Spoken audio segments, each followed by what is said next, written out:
ओम शांति। आज बाबा कहते मीठे बच्चे, उठते बैठते बुद्धि में ज्ञान उछलता रहे तो अपार खुशी में रहेंगे।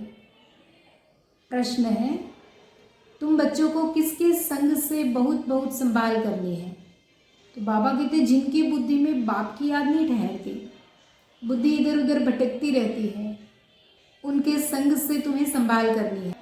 उनके अंग से अंग भी नहीं लगना चाहिए, क्योंकि याद में न रहने वाले वायुमंडल को खराब करते हैं। बाजू वाले के विचार थोड़े भी इधर उधर गए, बुद्धि कहीं बाहर भटकी तो क्या होगा?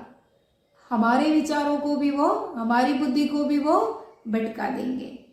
इसीलिए बाबा ने कहा कि फिर ऐसे थॉट वायुमंडल को खराब करते, तो हम वायुमंडल को प्योर नहीं बना सकते तो एटलीस्ट उसमें कंकड़ तो नहीं डालें, मना वातावरण को बिगाड़े तो नहीं हमारे नेगेटिव थॉट से।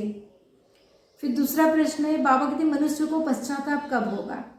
तो बाबा कहते कि जब उन्हें पता पड़ेगा कि इन्हें पढ़ाने वाला तो स्वयं भगवान है, तो उनका मुंह फीका पड़ जाएगा और पश्चाताप करेंगे कि हमने गफलत की पढ़ाई नहीं पढ़ी। क्या स्वयं परमात्मा आकर राजयोग मेडिटेशन की पढ़ाई पढ़ा रहे हैं और हमने ये सुनते हुए भी हमारी लाइफ में हमने कैसे बिता दी? घर गृहस्थ में रह के सब कुछ संभालते हुए बाबा कहते उठते बैठते मुझे याद करो, लेकिन मुझे पहचान कर मुझे याद करो।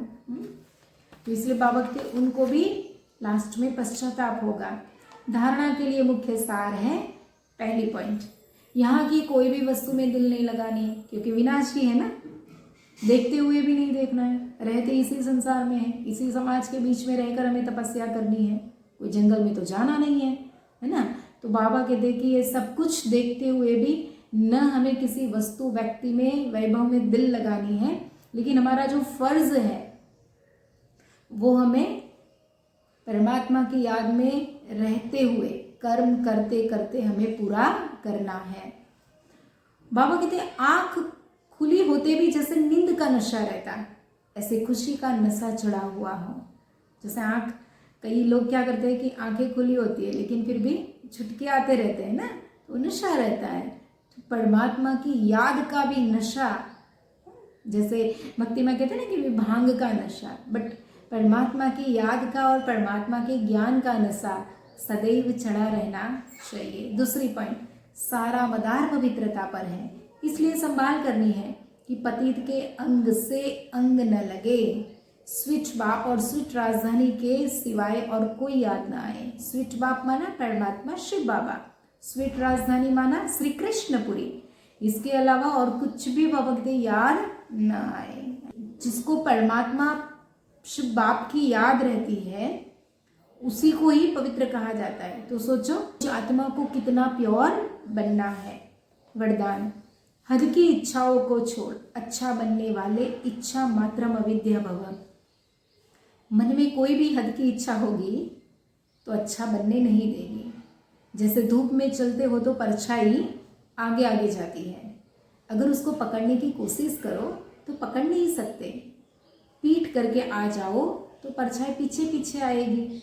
ऐसे ही इच्छा आकर्षित कर रुलाने वाली है, उसे छोड़ दो तो वह पीछे पीछे आएगी। मांगने वाला कभी भी संपन्न नहीं बन सकता।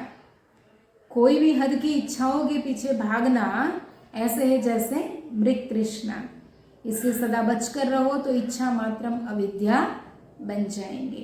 कहते ना इच्छा अच्छा नहीं बनने देती। बहुत सारी एक के बाद हमारी डिमांड परमात्मा के सामने हम रखते रहते हैं। हम इच्छाओं को पूरी करने के लिए गलत मार्ग पे भी चले जाते हैं। तो परमात्मा हमारा बाप है ना, पिता है ना, तो हम बच्चों को सावधान करते हैं।